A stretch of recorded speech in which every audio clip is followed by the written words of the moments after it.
Bum bum bum bum bum bum bum bum bum bum bum bum.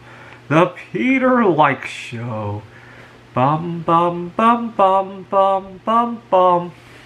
So at least I found my camera charger. That's one event down. I still gotta apologize to my colleague at work. Tomorrow I became really critical talking to him. He had just gotten a bad performance review. And when I talked to him, I got a little critical about stuff that I had judgment for on him as well. The truth is that my mind is very cluttered. I'm misplacing stuff left and right.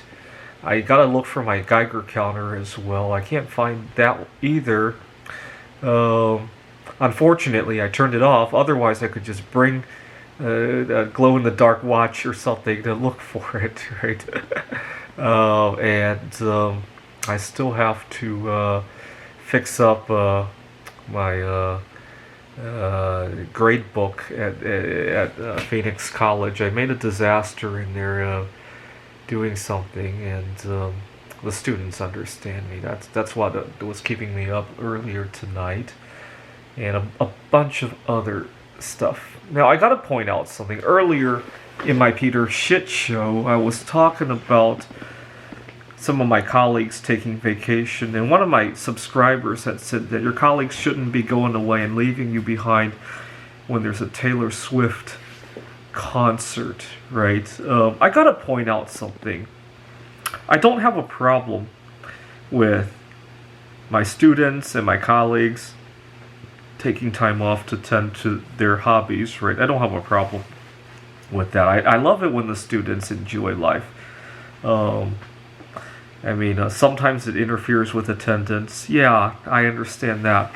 But in the grand scheme of things, I would much rather a student check out a couple times during the semester if that's what ups their mental health, right? I can't tell you how many students I lose halfway through the semester due to mental health drama, right? I can't tell you how many times that happens.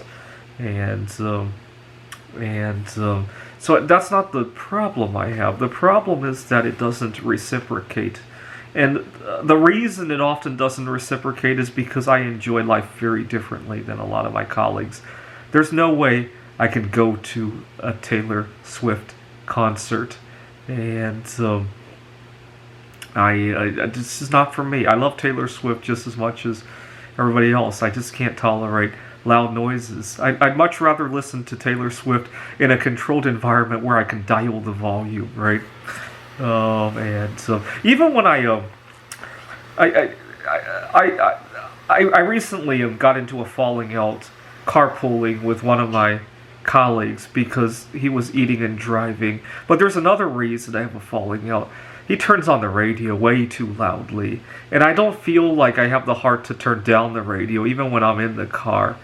And that was another reason. The eating and driving was really just the last straw that made... Because I really can't argue with him about the volume of the radio, because it's not really affecting my safety. But when he was eating and driving, that one I felt like I had skin in the game, and so I argued with him about that. To be honest, I really didn't like the volume of the music more than anything else. Anyway, so we had a falling out, and we can't carpool anymore. Now each of us has to drive separately, which probably increases our risk overall, right? So this goes to show that the perils of not being able to agree with each other. But you know what? I'm raising a lot of awareness about eating and driving. I gotta be careful how I raise the awareness. So lately, I've been throwing caution to the wind. I would get to an intersection, see somebody next to me eating and driving, and literally get out of my car and talk to these people. And so sometimes things get ugly quick. I mean, I do it during broad daylight, but I need to be careful about that. I just get myself too passionate about something sometimes. It's really funny. Eating and driving has a tendency to get people really angry when you bring it up.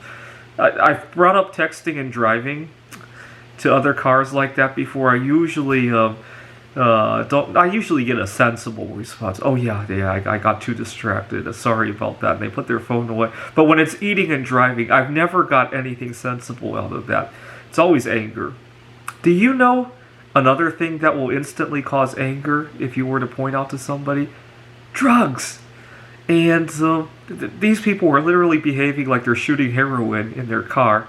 Like, don't you dare take my heroin away. I'm not kidding. Some of the people who eat and drive literally behave almost like it's heroin. And,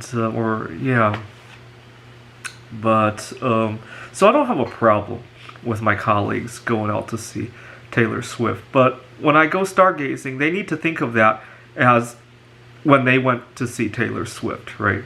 Just because what I like is different, right? Or when I'm collecting radioactive dust to build an RTG, they need to treat it like when they go, I don't know, they do home improvement or some other scientific project. Or I don't know what these people love to do. Oh, I know. Some of my colleagues have families, they have children. And when I'm collecting RTG dust, they need to treat it as how they would treat their spouse or their kids, right? For me, it's RTG dust, right? I don't know. Just throwing that out there. Just because it's different doesn't mean it's unimportant, right? All right, good night. This is the Peter Like Show. Bum, bum, bum, bum. I'm so glad I turned it around. Bum, bum, bum, bum, bum, bum, bum, bum. The Peter Like Show. Bum, bum, bum, bum, bum, bum, bum.